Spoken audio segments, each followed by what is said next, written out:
Gila lu lebih baik nyindir Jokowi daripada nyindir apa Komunitas MTG ya. Mama Maniao karena keburu nggak ya? Bokus ini takunai. Cuma bajunya Beda lu bos dia. kagak, tapi satu kantor tuh isinya bajunya baju-baju kasual. Jadi kayak nggak perlu gitu. Nggak kayak sistemnya kayak di Jepang. Gua naik kereta nih, gua nyampe ke Jepang kan. Gua nyampe di Haneda. Gua naik kereta ke Shinagawa. Dan pas itu di Shinagawa, gua langsung naik apa namanya sih? Kok jadi lupa gue namanya, Shinkansen kan, Ya, untuk ke okay. Osaka duluan karena di perjalanan kan gue nyampe tuh jam 7 pagi.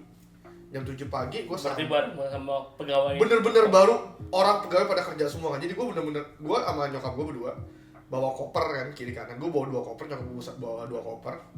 Kita ngederek, duduk di kereta dan orang pada datang. Semua orang Jepang yang kerja harus pakai celana bahan yang biasa, harus pakai kemeja dimasukin, pakai dasi dan harus pakai jas. Dan itu semua orang harus melakukan itu, nggak cowok nggak cewek. Cewek harus pakai rok dan harus pakai kemeja apa namanya jas juga dan harus semua hitam. For some reason ya, semua orang kantoran harus kayak gitu. Culture-nya beda banget. Jadi hitungannya harus semua harus seragam. Dan padahal hari itu panas. Hari itu di saat dimana gue nggak pakai jaket pun agak keringetan gitu loh. Temperaturnya 20-an kayaknya. Osaka. Masih di Haneda, Shinagawa, masih di daerah Tokyo. Oh masih ya. Lu tau artinya apa? Artinya dia gendut. Iya. Iya. Orang Jepang kurus kan, Iya. sehat kan badannya, makanya pakai jas nggak apa-apa, nggak pasan dia. My fat. Kok gue body slipping ya? Ya. Oh, oke, jadi gue actually nih, lu mau ngomong tentang gendut ya? Gue mau ngomongin tentang culture Jepang yang menurut gue sangat-sangat toxic dan sangat-sangat fucked up. Ini yang tentang bullying itu kan sih. Yes. Oke. Yang lu Jadi mancing aja. gue pertama kali, jadi ceritanya dulu ya, gue kenal ada seorang namanya B lah, kita manggilnya Anti B. Gue kenal Anti ini dari temennya nyokap gue. Oke. Kita pertama kali ketemu itu tahun 2006-2007. Jadi dulu nyokap gue dan temen-temennya ke Jepang bareng-bareng. Gue sama temen-temen sama anak-anaknya temen nyokap gue yang lain, kita ke Jepang bareng-bareng dan ketemu dia. Dia itu orang Indonesia yang secara gelap datang ke Jepang untuk bekerja dari tahun 1999 kurang lebih. Dan dia ketemu orang Jepang dan nikah sama orang Jepang. Dan 2007 itu dia udah nikah mungkin 2 tahunan. Gue kurang yakin ininya. Dan hitungannya jadi dekat lah karena kita tinggal di Jepang terakhir tuh kurang lebih 2 mingguan dan ngobrol sama dia terus, dan gue juga ngobrol sama suaminya Anti B ini. Kita sebutnya Om M lah ya. Orang Jepang harus pakai bahasa Jepang ngerti apa ya? Namanya Nao. Oji-san. Sagawa. Jisan aja. Sagawaji. Sagawaji. Sagawaji. Sagaji itu kartu dual master. Saga kartu dual master, Bang. Sagaji. Jadi waktu gua balik dari Jepang terakhir tahun 2006-2007, waktu saat Aceh tsunami, Oke. itu mereka ngasih info ke kita semua kalau ternyata Anti B ini udah hamil dan bakal punya anak hitungannya kan. Gua ke Jepang lagi berikutnya tahun 2012. Gua actually ketemu anaknya. Nama anaknya S. Oke. Ya. Inisialnya S lah. Inisial S. S. Bukan inisial dia. Beda bang. Lanjut. Beloknya nggak keras. Dia S. 2 kali beloknya. Goblok. Ketemu sama dia masih kecil lah. Ya. Masih lucu dan segala macam. Sekarang udah nggak lucu. Udah meninggal bang. Oh, sombong. Spoiler lu bikin ceritanya hancur. Jadi Oke. 2017 terakhir gue ke Jepang lagi dan gue nggak sempat ketemu anaknya ini. Gue ketemu sama Anti B, cuma gue nggak ketemu sama si S. Ya. Dan gue nggak ketemu sama S. Sagawaji. Ya. Ya kan? 2017 dia itu baru masuk SMP kelas 1. Dan 2020 saat Covid lagi tinggi-tingginya, dia masuk SMA. Nggak lama awal 2021 gue dapat bad news, tragic news bahwa si S ini meninggal. Oke. Gue dan nyokap gue nggak tahu gimana ceritanya, karena tiba-tiba nggak ada ngomong dia sakit masuk rumah sakit atau apa, pokoknya tahu-taunya udah meninggal aja. Dari saudaranya pun nggak ada yang cerita, dan gue nggak berani nanya, hitungannya kan masih 2021 nih, hitungannya masih baru banget kan. Jadi terakhir kan gue ketemu lagi waktu gue balik ke Jepang kemarin, belum lama. Dan nyokap gue mungkin merasa kalau dia pengen cerita karena dia nggak mau asumsi apa yang terjadi dengan anaknya ini. Kita ketemu sama si Auntie B, dan Auntie B cerita kenapa sih si S ini bisa meninggal. Jadi si S ini semenjak SD makannya tuh banyak. Oke. Dia according to standar Jepang, dia itu chubby. Oke. Dia itu beratnya katanya sih udah di 30-an kilo waktu masih SD kelas 6. 30 sampai 40 kilo. Dan itu dihitung chubby. Oke. 30-40 kilo fair. Waktu gue SD, gue pun 40 kilo dan gue tinggi hitungannya kan. Kalau untuk cewek, ya lu gendut bang. Tapi kan SD lu paling tinggi kan? Nah, iya, SD gue waktu tinggi. dia pindah ke SMP kan di saat dimana semua orang puber lah ya ceritanya kan. Dia makan makin banyak. Biasanya tuh sama orang tuanya kan, namanya juga emaknya dari orang Indo, yang namanya masak tuh pasti nggak nanggung-nanggung kan. Betul. Nasi ada, sayur ada, daging ada, buah Ya, ada, udah, susu ada. pas Pas hari 5 sempurna kebanyakan biasanya. Nah, dan si S ini suka selalu ngabisin. Tapi dia punya satu kelemahan yang diceritain dari orang tuanya adalah dia makan cukup lambat. Makannya lebih lambat dibanding teman-temannya. Cuma karena teman-teman SMP dia sama teman-teman SD dia sama, karena SD dan SMP-nya technically satu prefecture. Mereka ya udah gitu loh. Dan di SMP itu dia ngomong dia beratnya hampir 50 waktu SMP kelas 3. Melanjut ceritanya ke dia masuk ke SMA. Dia masuk ke SMA di prefecture baru, yang beda sama teman-teman yang lain. Jadi banyak yang terpisah lah. Kita biasa kan di Indonesia juga kan SMP SMA belum tentu sekolah yang sama. Betul. Kayak dari sekolah A pindah ke sekolah B, dan pasti teman-teman kita mencar lah. Mungkin kita ada yang kita kenal Ya, satu dua orang. benar. Itu pun kalau kita kenal kan. Yes. Cuma kadang-kadang cuma tahu, oh lu dari sekolah gue Ya, dulu. kadang juga nggak deket juga Nah, kan. dia banyak punya teman-teman baru, dan di Jepang itu selalu ada yang namanya tren. Orang Jepang tuh semua kurus-kurus, badannya langsing-langsing, gak ada yang namanya gendut. Betul. Gua ngeliat orang Jepang itu bener-bener dua, antara memang gendut chubby, dan itu mungkin kelihatannya kayak genetik, atau memang bener-bener lu kurus setengah mati, bener-bener model kayak idol punya body figure. Jarang tuh yang adanya yang agak tembem atau yang agak gendut sedikit, agak plump, itu nggak ada. Bener-bener tren ya. Bener-bener tren. Dan itu gue diceritain kenapa si S ini waktu masih SMA kebiasaannya tetap sama, dia tetap bawa bento full. Sedangkan dia ngeliat temen-temen dia tuh, dia merasa paling gendut sendiri. Dia tuh sebenarnya gue liat fotonya, dia tuh nggak gendut, dia cuma chubby. Karena memang settingannya begitu. Karena dari muka bapaknya udah bulat. Hitungannya kan dari Sagawaji ini mukanya memang udah mukanya lebar lah, jadi dia memang kelihatan lebih bulat. Tapi gua ngeliat fotonya terakhir itu, dia tuh nggak gendut sama sekali. Buat di Indonesia tuh termasuk badannya kecil banget. Saat dia ngeliat temen-temennya tuh jam istirahat cuma makan jus satu kotak, cuma makan roti setengah, makan kayak buah kayak apel sebiji. Itu tuh kayak tipe-tipe dietnya mereka. Makan gak makan nasi, bener-bener diminimize, dan mereka pure nyari olahraga hitungannya. Jadi badannya bener-bener kejaga, langsing banget. Dan dia merasa down karena dia mau nyari temen waktu saat makan siang itu susah, karena temennya udah habis semua, karena mereka cuma makan buah atau makan vitamin apa segala macam yang cuma sedikit. Ya cepet lah ya. Iya. Dia udah makannya lambat, makannya bento, ada nasi dan segala macam. Jadi beberapa bulan pertama dia ini yang dari sisinya Auntie B ya, makanannya tuh selalu habis, tapi habisnya habis nggak jelas. dia kelihatan kayak kelaparan setiap kali dia pulang, tapi bentonya habis. Bisa jadi kayak dibuang ya. Yes. Oke. Setelah sebulan 2 bulan, Auntie B ini ngerasa something is not right. Kok dia badannya makin kecil, badannya makin kurus. Setiap kali dia mau nimbang, emaknya nggak dikasih lihat, nggak boleh lihat, nggak dikasih pokoknya, nggak tahu malu kenapa. Akhirnya saat ya insting seorang ibu lah ya, dia ngelihat anaknya badannya mengecil jauh, disuruh timbang, turun dari 50 kilo ke 30 kilo dalam 2 bulan gara-gara nggak makan sama sekali. Di dalam tasnya ada 1 kantong isinya nasi doang, sampah. Jadi yang dia makan itu cuma daging yang dikasih sama sayur, nasinya nggak dimakan sama sekali.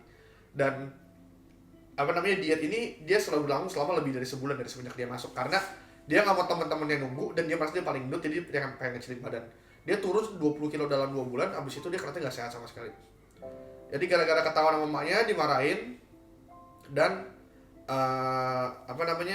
akhirnya dia mulai berubah. Makannya bukan nggak dimakan tapi dikurangin, dan dia mulai olahraga lebih banyak hitungannya. Jadi udah lebih sehat, bukannya lebih nggak terlalu lebih sehat lah hitungannya, maksudnya lebih better than previous diet, dimana lu nggak makan nasinya lu buang segala macam dan lain-lain. Nah, masuk ke summer holiday, dimana dia kan liburan hitungannya summer holiday ya, kan liburan summer holiday itu kurang lebih 2-3 bulan. Dia ada masa di mana dia tuh Liburan panjang tapi lu Iya. winter tetap masuk. Iya. Soalnya summer di sana, itu cerita. Ya, itu cerita. Oke, lanjut. Iya. Dia akhirnya ada masa di mana dia mau splurging, akhirnya gue pengen makan lah. Gue udah mencapai berat gue ke segini dan gue mau coba makan. Mau revenge. Tapi emaknya ngomong, hati-hati makan, jangan terlalu banyak. Kalau misalkan langsung ditabok banyak, nggak bener ntar mahnya, atau perut lambungnya nggak benar. Terus. Nah, mereka keluar bareng dan ada satu masa di mana waktu di in the middle of summer break itu mereka jalan-jalan lah bertiga. Nah, setiap ada side story-nya tuh si Sena itu setiap kali makan dia tuh minta konfirmasi dari mamanya, dari si Auntie B ini. Si S-nya ini dia ngomong mah please kalau misalkan aku makan, kalau kebanyakan tolong warning, tolonglah pokoknya kasih tahu lah, ingetin, karena gue takut kelewatan, karena kadang-kadang sama nafsu diri sendiri nggak bisa nahan. Oke. Jadi setiap kali mereka liburan, si S ini setiap kali makan minta mamanya, bisa nggak mah? Oke, boleh dikasih makan. Nah, ada masanya mamanya perlu ke tempat lain dan dia hanya sama papanya, sama si sebenarnya siapa, Sagawaji. Nah, papanya itu seorang yang workaholic.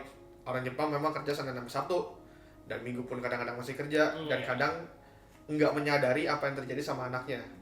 Masalah ini Auntie B ini udah pernah cerita sama Sagawaji. Cuma karena mentalitas seorang Jepang itu kadang-kadang keras, dia merasa ini tuh hal sepele.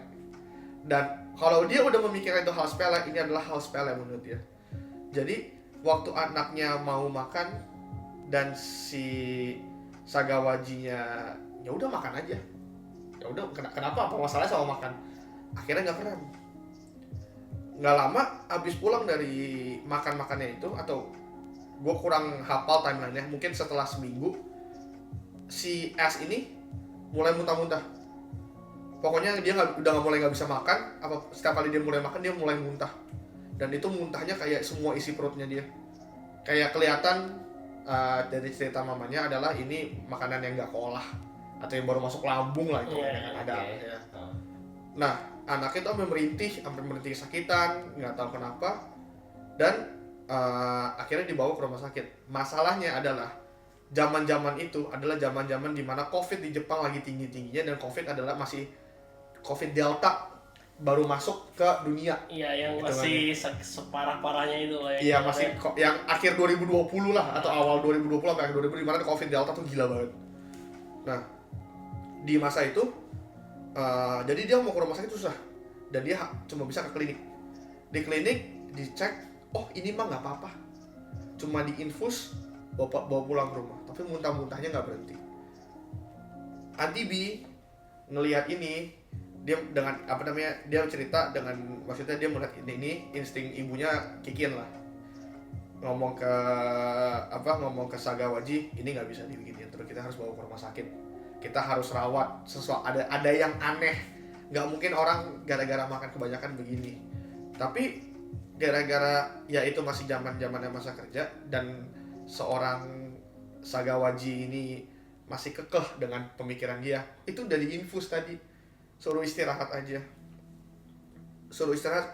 2 hari berikutnya anaknya mulai mukanya pucat, nggak bisa makan sama sekali, kelihatan kayak bener-bener lemes. Akhirnya mamanya nggak kuat, mereka sampai berantem, dibawalah ke rumah sakit besar. Dan di rumah sakit besar ngomong, maaf kalau misalkan mau masuk, lu harus ada surat dari klinik kecil menyatakan bahwa ini tuh keadaan darurat. Mereka balik ke klinik kecilnya ngomong, lu aja yang telepon, ntar dibukain. Nah masalahnya kan tadi kan udah cerita kan, jadi di sana tuh mereka tuh kayak anggapannya rumah sakit itu nggak mau ngambil tanggung jawab dari sisi klinik maupun sisi rumah sakit, hitungannya kan. Dan sisi klinik ngomongnya udahlah ini emang nggak apa-apa, aman. Jadi menurutnya tuh kayak ini tuh berlebihan lah, lu pemikirannya berlebihan. Ternyata enggak. Akhirnya setelah berantem berjam-jam diceritain, akhirnya dibukakanlah jalan ke rumah sakit. Waktu anaknya dibawa ke rumah sakit lewat ambulan, itu ketemu dokternya langsung dicek. Itu butuh waktu kurang lebih 1-2 jam karena masih menunggu, karena masih banyak pasien COVID lah hitungannya. Waktu dicek, dokternya langsung panik, diceritain ya. Langsung, loh ini harusnya udah ditanganin dari dulu, kenapa baru sekarang? Ini tuh bahaya banget. Ternyata lambungnya itu karena dulu dia saking parahnya itu selama 2 bulan, itu lambungnya mengecil banget. Dan ditembak makanan banyak, lambungnya tiba-tiba membesar dan robek. Masuk ke bagian rusuk atau bagian apa gitu, kurang jelas. Dan ada itu ada kistanya. Ya. Sedang karena ya anggapannya lu karet yang udah nggak pernah dilentur, lu tarik sekencang-kencangnya kan itu kan. Karena lu walaupun lambungnya mengecil nih, lu nafsu makan sebagai seseorang tuh gak bakal berubah. Betul. Lu walaupun perut lu kenyang, tapi mulut tuh belum. Jadi itu yang terjadi sama anak ini, dan itu tuh penyakit sebenarnya. Tapi mereka nggak pernah nganggap ini penyakit, ini cuma kayak sesuatu ya, it's a mental thing.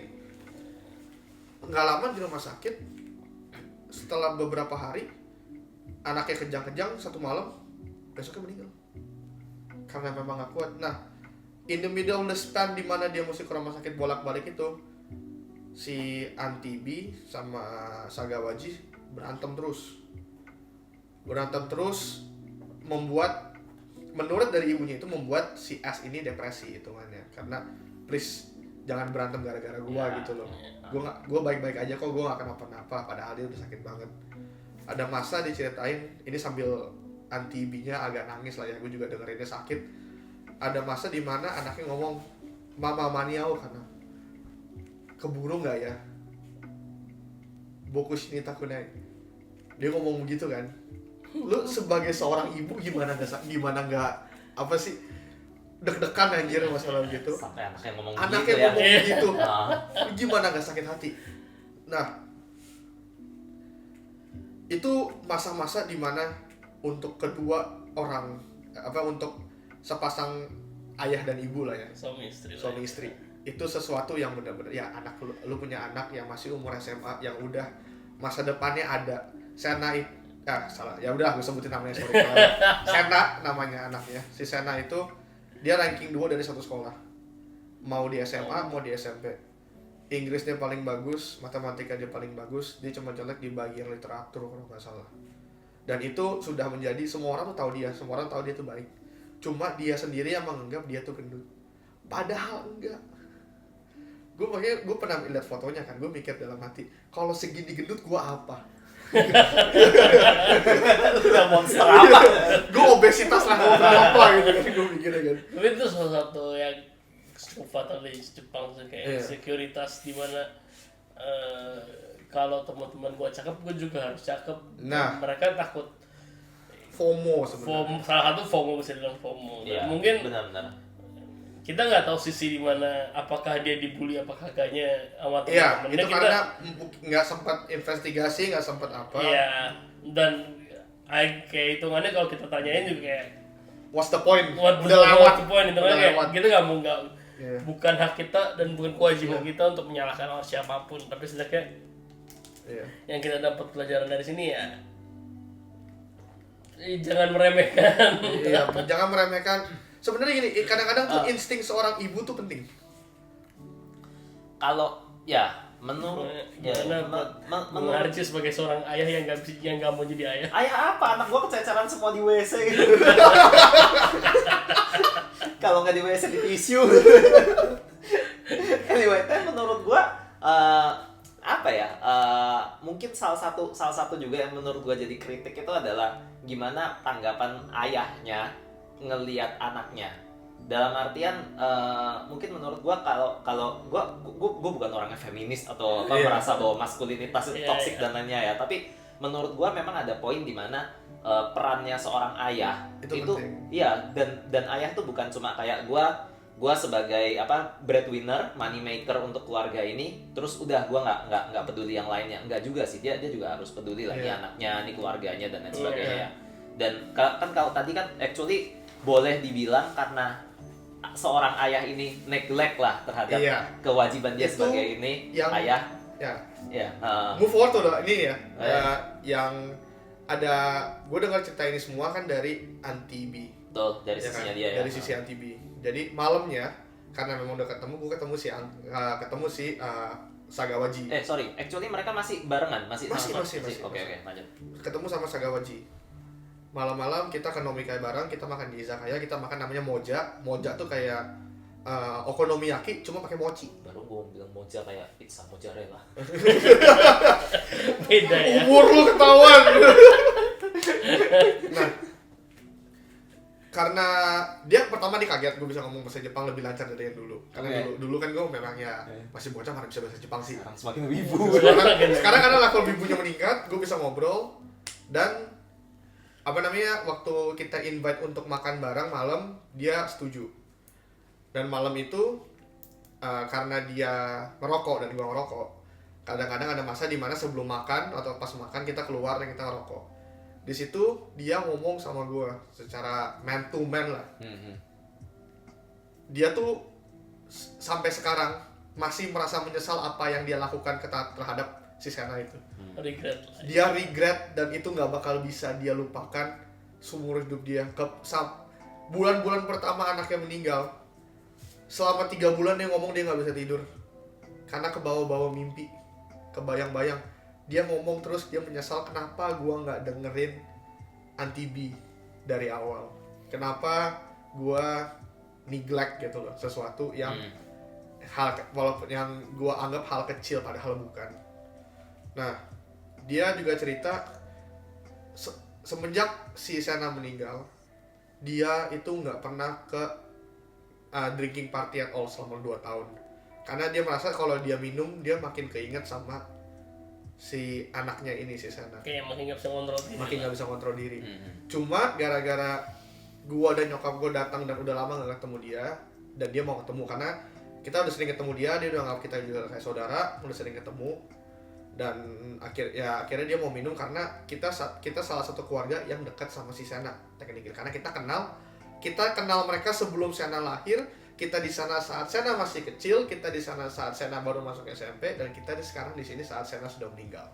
Hitungannya kan. Jadi dia merasa semenjak Sena meninggal dia udah nggak pernah minum lagi. Tapi karena ini kalian, gue akhirnya mau minum, dan gue merasa sangat-sangat senang bisa ketemu kalian. Karena gue yakin banget walaupun Sena nggak di sini, tapi Sena pasti senang ngeliat kita ngumpul-ngumpul lagi. Gue dalam hati, gue nggak kuat cuy. Gue pengen nangis, nggak enak. Tapi dari situ kelihatan regretnya dia sebenarnya. Tapi actually bagus juga Iya. dalam artian dia untungnya dia menyadari bahwa ada yang salah dengan dia juga gitu kan. Masalahnya dia menyadari saat dia udah umur Ya. 55 tahun. Ya itu Itu, ya, dia udah telat ya, lah. wah, Udah telat. Ya, Telat. penyesalan Penyesalan selalu telat. Ya, penyesalan selalu datangnya telat ya. Tapi actually masih mending dalam artian kan ada justru yang kasus begitu malah kayak dia malah enggak, gue tetap nggak salah kok, memang lu Iya. yang Ya, kacau contohnya dan lain paling sebagainya. sering terjadi di Indonesia sebetulnya. Iya. Ya banyak Banget sih banyak sebenarnya. banget ya, mungkin ya apa kadang-kadang barusan gue ngobrol sama bini gue kemarin, kita bilang kayak kejadian di sinetron Indonesia gitu kan, kadang lebay banget kan sinetron Indonesia, gila nih orang ada orang jahat banget gitu kan, kayak tolol.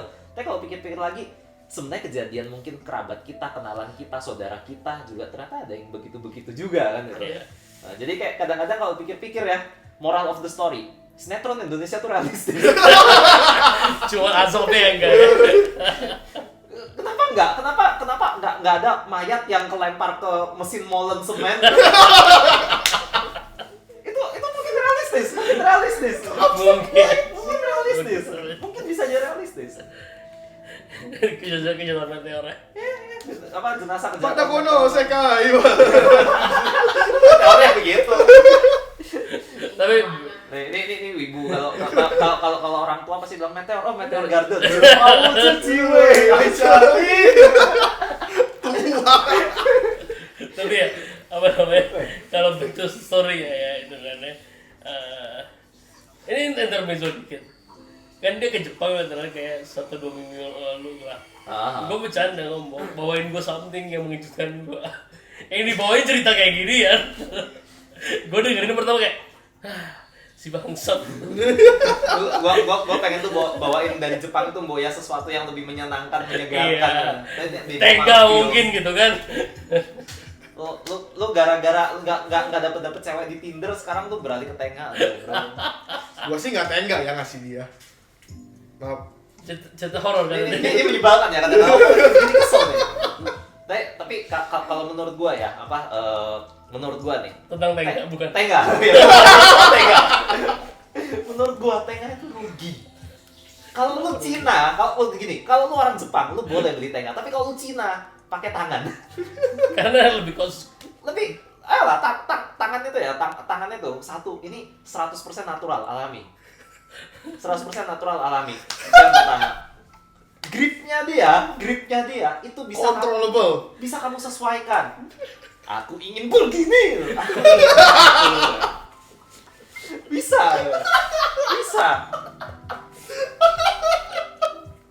Tengah. Size-nya tengah berapa sih? Size-nya tengah. Kalau mungkin titik lu gede, lu beli yang XL gitu. Tapi kalau misalnya, aduh, gua beli segini kemahalan, nggak kepake. Bro, pakai tangan kecil, one-handed. Two-handed juga bisa. Sensasinya beda, iya. Sensasinya beda. Jadi, Kalau lu kesepian bisa kayak Kirito. Tangan kiri, tangan kanan megang pedang. what the fuck? Ya, intinya tengah itu rugi. Kalau orang Jepang beli tengah, tapi kalau orang Cina pakai tangan. Enak pakai tangan itu. lebih cost efisien. Jepang pakai tengga, Cina pakai T. T.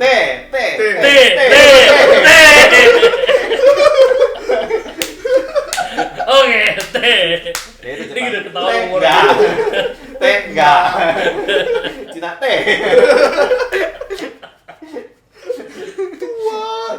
Bang, kayak gue jadi inget Nahida. Sunagi Masyo. Ini bercanda lintas region. Oh iya dong. Lintas bahasa. Jadi kalau gue sama temen gue pasti kalau bercandanya rasis-rasisan, pasti ngomongnya pembalap-pembalapan. Kita koyaji anjir. Ya lu udah sesuai dengan umur lah. Umur berapa kamu, ha? Welcome to Gidoza. Gidora now. Ini 3 tahun lagi Gidora. Masih jauh, Bang. Tenang, lu begitu nikah, umur lu langsung plus 3. Masih balap gua. Udah plus 3. Lu naik Ferrari langsung 3. Langsung Tapi plus dia 3. technically dia udah naik Ferrari. Iya makanya, oh iya dia udah naik Ferrari. Iya Technically dia udah naik Ferrari. Makanya joknya dia begini, karena dia udah naik Ferrari langsung plus 3 umurnya. Bener juga. Dia udah selevel ya. Ini salah. Coba lu nggak naik Ferrari. Naik Lambo. Tapi lu ngomong kayak gitu, nanti lu one day mau punya anak kan? Kita kembali ke yang serius. Iya, balik serius. Lu berarti pengen punya anak kan? Lu one day Oke. pengen punya anak. Gua dari dulu selalu punya satu pemikiran di mana gua nggak mau mati sendiri. Jadi lu pengen mati rame-rame. Lu nggak punya, Lu pengen menjadi pelaku bom bunuh diri. Iya, benar. Jadi itu alasan lu punya kumis. Amrozi, Allahu Akbar. Maksud Alasannya jenggot itu ya. gua nggak mau mati single, oke, pakai bahasa yang lebih enak. Ya udah Firani aja satu orang kayak gua sama bini gua. Nah. Ya nggak salah sih. Lu piara loli satu, jadiin istri Nah lu. justru itu tinggal bikin yang gratis. Enggak What masalah. the fuck, lu? Masalahnya lu nikahin bikin anak gua. satu, lu nggak gratis. Biaya rumah sakit. Waduh, keras Nah realistis. lahirnya harus di Jepang. Lu kalau di Jepang punya anak lu digaji. Tapi anaknya artinya warga negara. Gua pindah ke Jepang aja Loh, lo ya. anak gua jadi wibu. Apa gua ke Jepang aja ya? Ke Jepang sono, ke Bro, Jepang. gua punya teman orang Singapura, keturunan Taiwan, punya pacar orang Jepang, nikah sama pacarnya yang orang Jepang, tinggal di Jepang. Itu udah hidup wibu yang paling sempurna itu kata gua. Itu kayaknya Sujinko dia sebenarnya isekaijin dari dunia nyata ya. Sebelumnya kayaknya dia pahlawan negara. Lagi magang di Singapura magang di Jepang selama 2 bulan atau 3 bulan. Dikenalin sama temennya dengan satu cewek, mereka tiba-tiba jadi teman, mereka pacaran, LDR selama 4 tahun, sampai dia lulus, sekarang udah nikah. Terus katanya kalau saya dikasih perusahaan sama bokap ya. Yes. Mondai, ya itu dia. Pertanyaannya tadi yang mau gua katakan, dia kerjaan apa? Ngepet. Jadi bokapnya si ceweknya ini, gue lupa namanya. Bokapnya si cewek ini adalah kepala sacho dari sebuah perusahaan di Jepang lah. Ya itu kan udah level, itu udah dapet privilege. Loh, ceweknya Ceweknya, nah Iya, cowoknya cowoknya. dapet cewek itu dan langsung tinggal di Jepang. Dia langsung jadi manajer. Langsung dapat privilege. Langsung langsung udah privilege-nya. Itu kan artinya memang dia ya Sujinko sih. Makanya Dia- pinter Makanya pinter. cara. Ya dia lulusan NUS sih.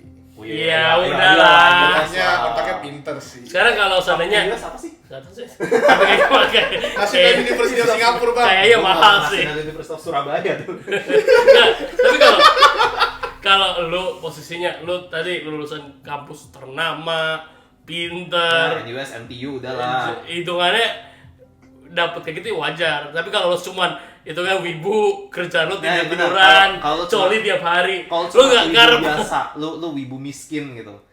Ya, lu koneksi untuk ketemu cewek Jepang yang susah sih. yang begitu aja juga susah. Itu sih namanya skill issue. Ya, itu namanya unmei. Jadi Itu buat namanya yang unmei. nonton kalau mau kayak nggak bisa sih. Itu namanya unmei. Kalau lu nonton channel ini nggak bisa sih.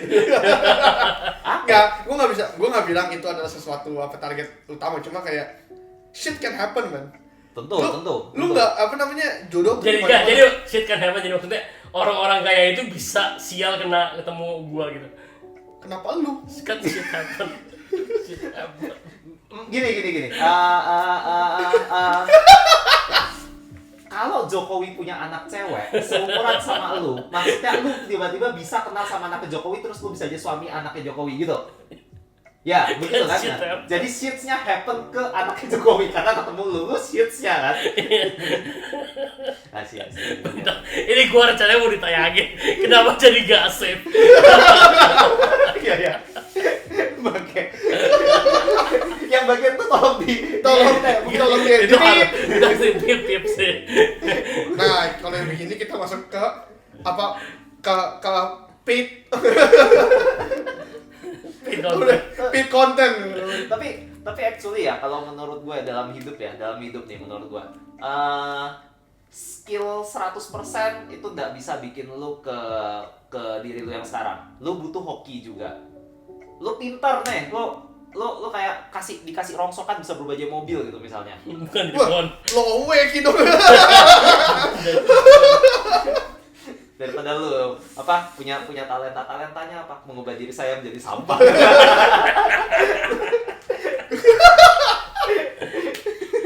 Jurus berubah diri menjadi sampah. Berubah diri sih sampah. Tapi kalau lu sepinter apapun ya, tapi kalau misalnya lu memang nggak ketemu orang yang tepat, nggak ketemu kesempatan yang pas gitu, Iya. memang nggak bisa sih, memang Ya, lu Unme memang ada sih, Destiny itu atau kayak Fate Fate itu ada. Gue pengen kan. ngomongin masalah ini, cuma itu buat topik lain aja. Itu masalah filosofikal nanti. Oke. Apakah Serem. Destiny itu ada, apakah Fate itu eksis? Ada Destiny. Ada. Destiny Gundam. Destiny Gundam. Fate Grandora. Fate Testarossa. Tua, ibu tua. Pulang ah. Tapi ya maksud gua sebenarnya mau dibilang luck juga hitungannya. Makanya kayak main mahjong.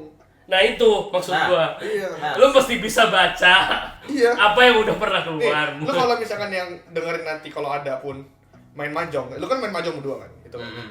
Untuk Lu lu memang menang, lu tuh butuh hoki. Emang? Karena lu butuh nge-narik tile yang lu butuh. Cuma biar lu nggak kalah, lu butuh pinter. Jadi dunia itu nggak one di mana lu pintar pasti bagus atau lu Betul. hoki pasti bagus itu kan. Lu harus bisa menggunakan hoki lu itu dengan kepintaran lu.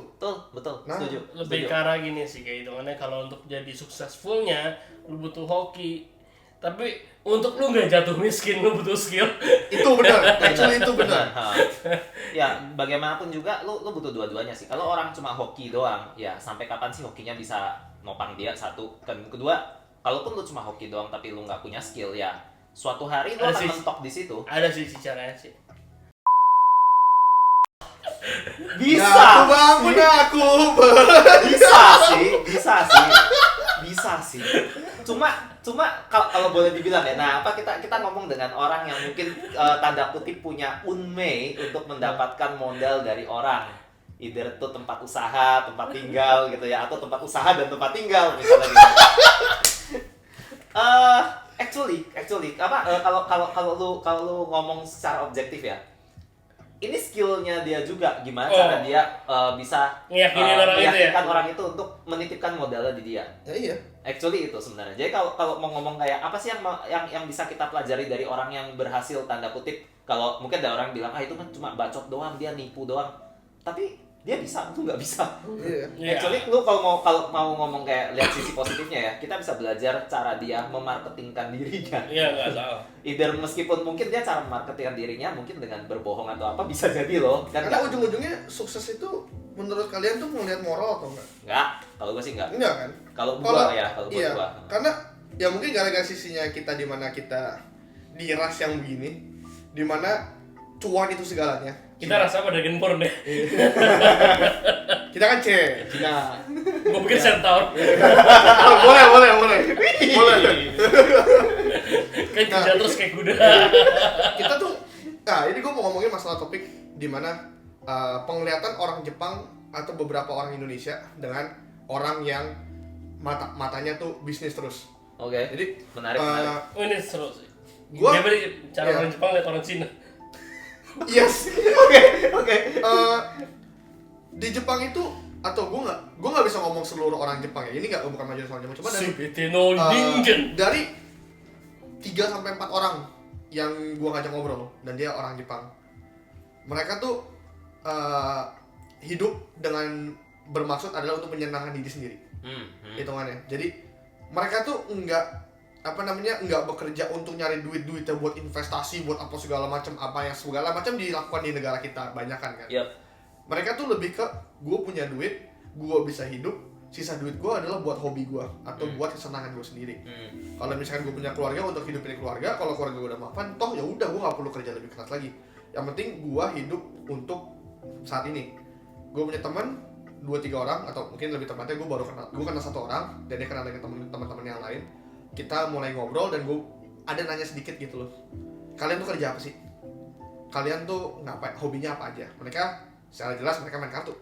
Nah kan dari 3 orang ini mereka main kartu semua. Yang lagi besar di sana main Duel Master, ada beberapa main Yu-Gi-Oh, main WF dan semua card game yang lainnya yang ada. Kita nggak disponsorin, jangan lanjutin. Iya nggak, ini cuma untuk cerita doang. Kita nggak disponsor. Mereka kerjanya tuh sebenarnya Tapi ngomong kita disponsorin toh. sama siapa? Sama Kuma Kado ya. Kalau kalian main kartu datang saja ke Kuma Kado ya. Ya lanjutkan. Jadi maksudnya kalau kena strike itu kuma-kuma ya. Nah, mereka tuh kerjanya temen gue itu sebagai data inputer. Oke. Jadi dia kerja di salah satu shipment company yang lokal. Dia setiap kali barang datang atau barang keluar dia nyatet segala macam. Dia kerja di semua pure depan komputer selama 8 sampai 9 jam setiap hari. Kadang-kadang kerja sampai 10 jam karena dia OT. Dan udah kerja dapat ide gitu aja. Dapat gaji yang cukup dan duit dia digunakan untuk bayar sewa, bayar dia makan, dan sisanya semua untuk hobi. Ketiga orangnya sama, mereka kerjanya bukan suatu kerjaan yang besar di mana kayak mereka mungkin jadi pegawai tinggi, jadi manajer atau segala macam, cuma mereka senang aja dengan hidup mereka gitu loh. Gajinya enggak begitu banyak, tapi mereka bisa cukup untuk membayar hobi mereka sendiri. Gue datang ke tempatnya kamar temen gue, itu satu kamar tuh 90% isi kartu semua dari barang-barang dia. Dan dia tuh merasa senang dengan membeli barang. Dia tuh punya koleksi yang kalau misalkan dia jual, dia tuh bisa beli mobil. Dia bisa mulai usaha gitu lah kalau misalkan di Indonesia. Cuma dia lebih prefer untuk simpen kartu karena ini ada suatu kesenangan dia. Dia pun ngomong, hidup gue tuh sekarang untuk kebahagiaan gue sendiri. Sangat bisa dipahami. Jadi buat apa gue kerja capek-capek untuk ngasilin duit yang gak bakal bisa gue pakai di kedepannya, karena ujung-ujungnya gue bakal menggunakan duit itu untuk nyari duit lagi. Tapi gue nggak bisa merasakan kesenangan itu gitu loh. Karena mungkin ya, ini dari gue, orang di sana tuh nggak suka, maaf orang Indonesia nggak suka boasting. Orang Indonesia tuh demen status. Bedanya. Betul. Dimana lu kalau lebih tinggi dari teman-teman lu tuh merasa paling hebat. Duit tuh lebih banyak, lu lebih hebat. Lu mega usaha, saham lu gede, kerjaan lu miliaran, lu tuh hebat. Itu yang biasanya orang Indonesia cari. Duitnya adalah sesuatu yang lu gunakan untuk mendapatkan status ini. Jadi kesenangan lu adalah kebanggaan diri lu sendiri sebenarnya. Oke, gue setuju dengan itu, dengan yang lu omongin semua gue setuju. Tapi ada beberapa caveatnya menurut gue. Yang pertama gini, gue pribadi ya kan, kalau ya lu orang kenal gue pribadi orang yang ya kebetulan gue juga cukup berada, gue cukup oke lah dengan pekerjaan gue sekarang, dan memang gue karena memilih untuk child free, sama gue juga sisa hidup gue untuk yang gue pakai ke kebutuhan hidup gue, sisanya gue buat happy lah ya. Makanya dari gue bilang relatable lah, gue juga punya banyak koleksi mainan dan lain sebagainya. Koleksi yang belum jadi. Cuma perbedaannya kalau temennya dia kartunya bisa beli mobil lu bisa beli kartu. Kurang ajar ya, tapi oke. Nah, tapi masalahnya menurut gua itu pemikiran seperti itu masuk akal, oke, karena ya kasar kata ya duit nggak lu mau mati lah, kasar kata gitu ya, oke. Tapi kalau itu hanya bisa dilakukan kalau lu nggak punya anak. Nah itu. Lu nggak. Jadi child free itu free, namanya juga child free karena child gini, punya anak itu di usia awal ya, anak masih kecil sampai masih muda, dia itu aset yang nggak bisa menghasilkan apa-apa. Kalau lu ngomong investasi bodong. Betul, kalau lu ngomong anak sebagai aset ya, which is menurut gua sekali lagi gua sangat tekankan, jangan pikir anak sebagai aset untuk balik modal, jangan. Anak itu untuk kebahagiaan. Ya, anak itu lu lahirin dia, lu punya tanggung jawab untuk membesarkan dia, memberikan dia kehidupan yang baik. Selanjutnya terserah dia. Ya itu topik lain. Tapi kalau kembali ke posisi gua di sini adalah ketika lu punya anak, lu kan nggak mungkin kayak oke, papa mama punya uang yang cukup banyak untuk foya-foya, lu urus hidup lu sendiri, papa mama akan foya-foya. Kita udah pensiun, aku akan keliling dunia, uangnya pokoknya nggak ada buat lu deh, kayak gitu, lu habisin semua. Nggak mungkin kan, lu pasti harus minimal modalin anak lu sampai kuliah at least. Yes, dan minimal tuh sebenarnya sampai sekolah. Sampai sekolah selesai. Sampai sekolah selesai. Kalau kuliah tuh bonus. Di Indonesia. Kuliah itu status. Kuliah status. Ayolah, sekarang jujur ya, mohon maaf juga nih kalau buat semua orang Indonesia ya. Pekerjaan apa yang lowongannya sekarang minta SMA sederajat? Apa namanya sebutannya kalau Indonesia apa ya? Kayak manual labor. Yes. Itu mana segala sesuatu yang lu nggak butuh mikir, lu cuma butuh gerak tangan. Sekolah itu sekarang minimal harus sampai D3 S1 lah. S1 baru dianggap. D3 aja bahkan ada beberapa yang masih dianggap jelek dan lain sebagainya gitu kan. Nah, jadi ya tadi benar, kalau misalnya mau dibilang kewajiban seorang orang tua buat anaknya minimal sampai S1 boleh dibilang gitu, tapi ada lagi beberapa kita juga kayak kadang ada orang tua yang kayak pengen kasih warisan ke anaknya, mungkin dimodalin rumah, mungkin dimodalin kendaraan kalau misalnya cukup mampu. Ya ada yang nggak mampu juga kan, jadi ya mungkin nggak kasih apa-apa, tapi minimal anaknya disekolahin sampai selesai. Ya, itu tanggung jawab orang tua nomor satu lah. Orang tua lah. Sebutannya di Indonesia pokoknya selalu anaknya yang penting ada tempat tinggal sampai dia lulus sekolah, habis dia selesai sekolah dan dia nggak kelaparan. Ya sisanya setelah itu memang dia hidupnya sendiri Terserah dia lah. Ya itu hidupnya sendiri setelah itu. Tapi ya itu tadi lu bisa hidup begitu kalau misalnya lu nggak punya tanggung jawab di luar segala sesuatu itu. Lu nggak punya anak, lu bisa begitu. Dan jujur gue menjalani hidup seperti itu gitu. Di sisi lain, kalau yang tadi dibilang bahwa orang Indonesia suka boasting ya, suka ngeliatin bahwa ya ayolah Instagram tuh dibuat dari untuk pencitraan. Betul. Instagram tuh pencitraan. Ego. Benar. Benar tanda kutip. Gue punya ini, kamu, nah itu kan pasti ngomong. Ibarat kata kalau seandainya lu alokasiin sosial media ke Seven Deadly Sins, hitungannya Instagram tuh pride. Gimana cara sebenarnya gue nggak tahu pride? ini sebiasnya apa. Cuma Facebook tuh isinya orangnya sama-sama goblok dari Instagram. Cuma orang di Facebook itu lebih nggak tahu diri karena mereka lebih nggak mementingkan status sosial di Facebook. Orang-orang post apa, lu mau komen seenak jidat lu lah, mau bikin komen apa segala macam di Facebook tuh bebas. Tapi di Instagram itu selalu dimana lu pencitraan semuanya sangat-sangat baik. Atau lu ya biasanya orang Indonesia yang main Instagram pasti punya 2 account. Akun pertama untuk pencitraan dan akun kedua untuk pelampiasan biasanya. Gue saking mageran semua jadi satu sih. Tapi Facebook udah punya orang tua kalau kata anak zaman sekarang. No. Facebook. Kita emang orang tua sih. Kan di Discord Go nggak ada satupun orang yang punya FB Oh benar, sekarang anak-anak zaman sekarang pindah ke Discord. Iya. atau nggak TikTok. Tapi kita di Discord nggak bisa jualan. Gak salah. Di Twitter kali mereka nggak ada yang punya FB. Nah tuh Kita kalau jualan biasanya di Facebook, kalau misalkan di grup itu. masalahnya. Cuma orang tua. Tua. Masalahnya kalau lu ngomong soal jualan ya, jualan Komunitas barang orang apa? kartu orang tua. Iya, itu dia masalahnya. Lu kalau mau ngomong gitu ya, komunitasnya kartu di Indonesia, komunitas TCG di Indonesia itu adalah komunitasnya orang-orang tua. Makanya gerakannya sejuta toko dulu namanya.